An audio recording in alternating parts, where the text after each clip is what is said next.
Good afternoon and welcome, YouTube. Quick video today. Wanted to cover a request from a few people, just kind of a basic overview of how I set up TrueDrive for the Simucube 2 Pro that I have. And then I'm going to go ahead and post all of my profiles that you can base yours off of. But before we do that, I want to get to a brief bit of housekeeping. We have exploded this channel. I started this as kind of just a part-time hobby, something to give back to the community, give myself something to drive towards and share some of the knowledge that I've accumulated, like pretty wholeheartedly, full body and mind, throwing myself into the problem of how to make sim racing better for myself over the last 2+ years. So it's been a month since I made a video.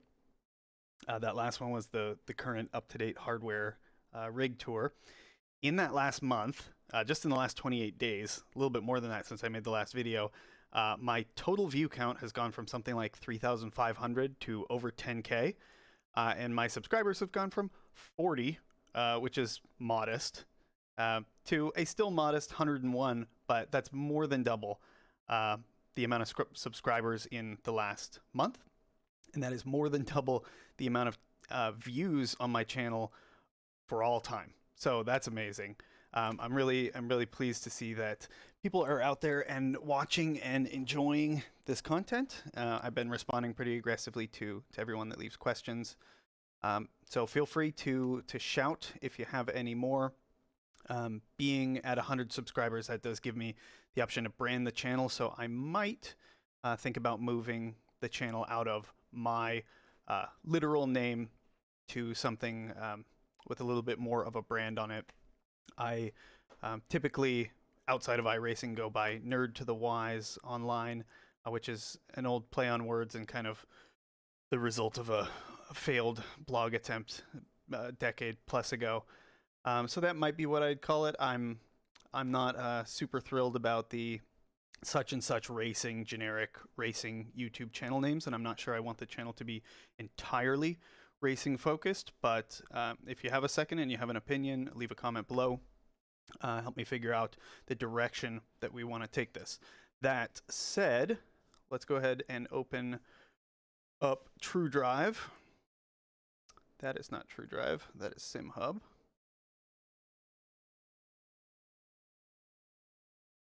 Go ahead and close SimHub. So basics of TrueDrive. There are a few schools of thought about this, but I have always been of a mind that your direct drive platform, whatever it is, should be kept at 100% strength, and then in-game is where you make all of the adjustments. I hear some counter opinions to that, specifically suggesting that you want to limit the amount of force that can be exerted in a crash. That's easy enough to do with Simucube, just as a default. You would do that through the slew rate limit, and I think the torque bandwidth limit would do that as well.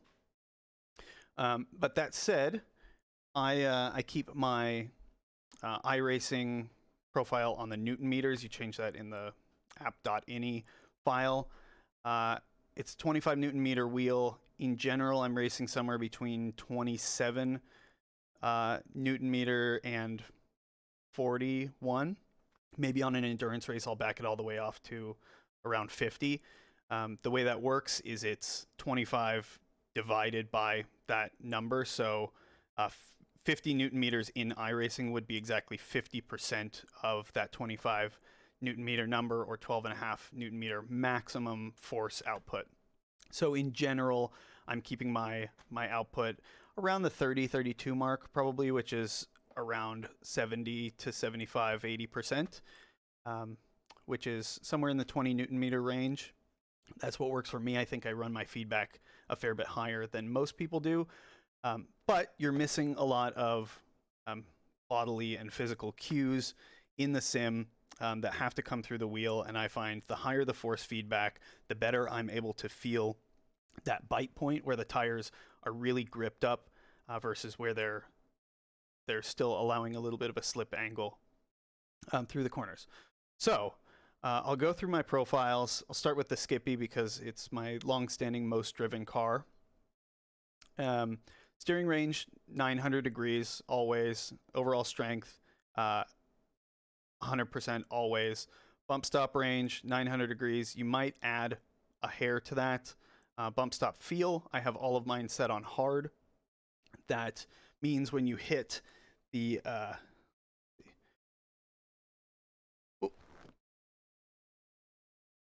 bear with me as we go through some teething difficulties. Let me get second camera up and running.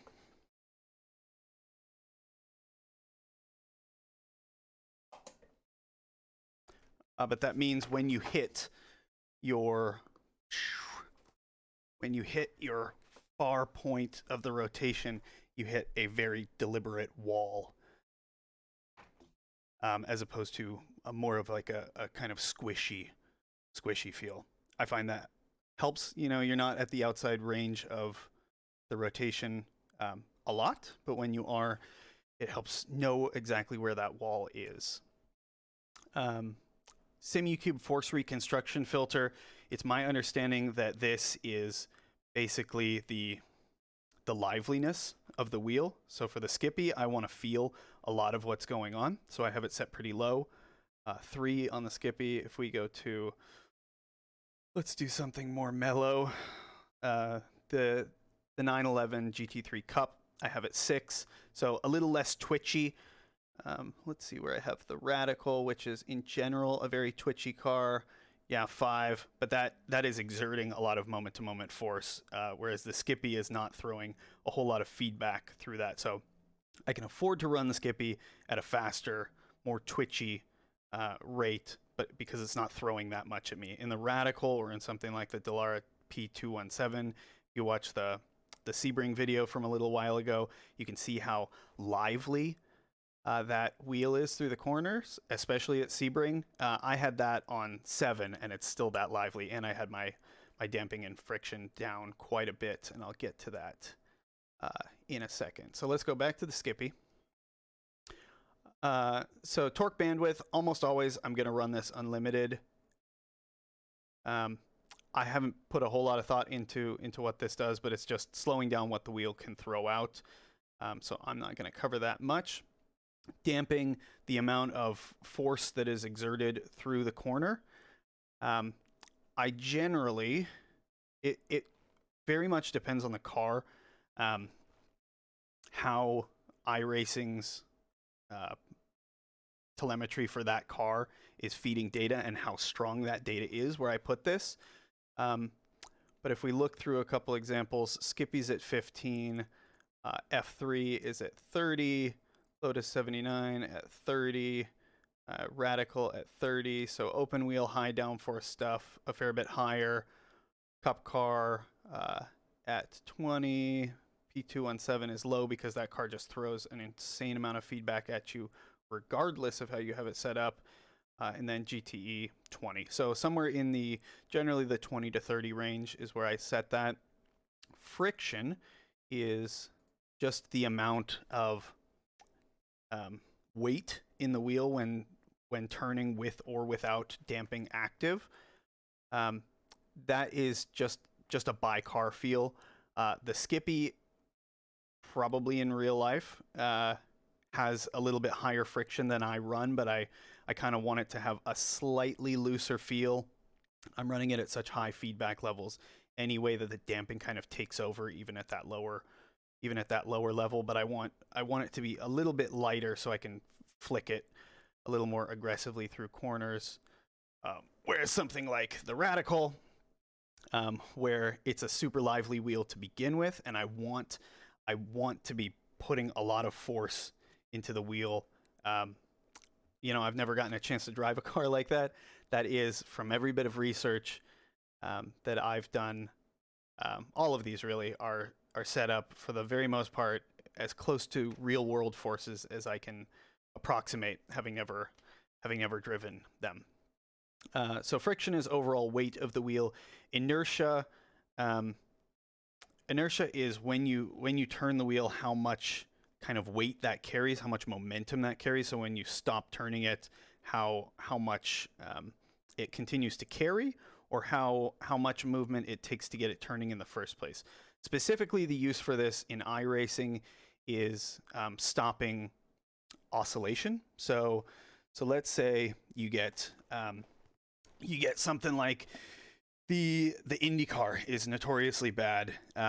You're coming down a straight, you take your hands off the wheel, and the wheel just starts going tuk, tuk, tuk, tuk, tuk, tuk, tuk, tuk, tuk, until you probably shouldn't touch it.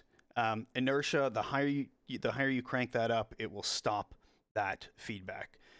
So anytime you're getting oscillation issues with a car, just keep cranking up the inertia until you get to a point where you're no longer having any of those issues. And with every car I'm driving in iRacing, one of the things I really, really love about the Simucube 2 over the DD2 that I had before this is I can take my hands off the wheel. If I'm in a radical race or the Dallara P217, something that is really lively, I can afford in a longer race to take my hands off the wheel when I get sweaty, when I get tired, stretch, grab a drink of water from my side, and not have the car freak out on me, which was a continual problem on the Fanatec setup. So that is the adjustment you would make to that.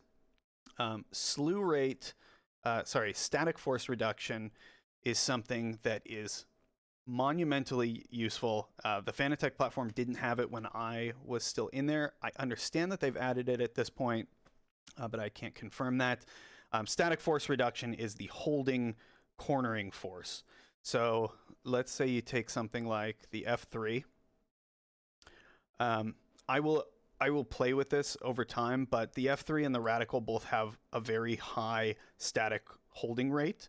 So if I want, say, the liveliness of the wheel to still be really strong, but when I turn it up to the point where kind of the general chatter of the wheel through the corners, over bumps, is at the level where I feel like I can get a lot of information out of it through my hands without overpowering my arms over the course of a race, and leading to the point where I get blisters on my hands or grip issues, or just get exhausted, then I can take the static force reduction down. So let's say I crank the feedback up to where I like where kind of the neutral road chatter is, but that means that when I'm in a corner, the amount of force required just to hold that is so extreme that my arms and my shoulders are going to give out halfway through the race. Dialing up this static force reduction will drop that cornering force, but leave the general chatter on the road alone. So I don't run a lot of this anymore. The more dialed in I get my cockpit, and the more of the big muscles in my shoulders and upper arms I'm using, versus if the wheel was a little bit lower, my geometry wasn't set up quite as properly, and I was using a lot more wrist and hand muscle. The better setup I get it, the higher forces I can afford to run it at. But when I initially got things set up, I know I was running the F3 at 7% to 12% static force reduction. Now I think on most of these, I'm at 0 to quite low. Radical is at 4%, Lotus 79 at 4%, Skippy should be at 0, yep. Oh, and I'll go through these one more time just so we can take a look over inertia. You'll see most of these I'm sitting at kind of a happy midpoint of 50 to 25 inertia. And then I would be willing to wager, it's been a long time since I've driven it. No, this is probably not correct. The inertia on the IndyCar, which is really problematic for oscillations, I suspect will probably need to be more up in this range, in the high 60s, 70s. I'll leave that alone for now until I have a chance to drive that car again and test it. But the last couple things on the list, slew rate limit is the amount of Newton meters per second that it can throw out. So if you're finding say I'm driving the Radical and I hit a wall and I rip my thumbnail off, or I hurt my wrist, I strain something. I'm finding that the road feel is good, but the crashes are too extreme, and it's becoming a threat to me or the people in my cockpit.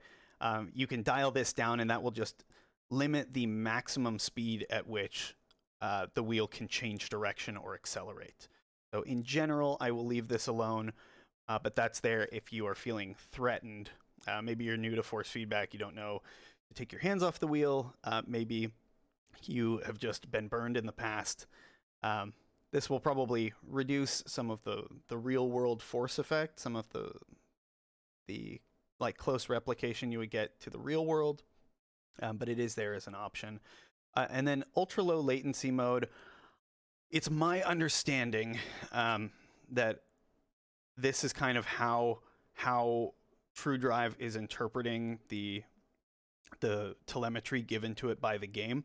I'm racing almost exclusively in iRacing, and every bit of research and testing I've done suggests that 15% is the ideal place for the best possible feedback and latency of the feedback in the connection between iRacing's telemetry output and TrueDrive's interpretation of that telemetry, which consequently goes out to your hands. So all of my profiles in iRacing are at 15%.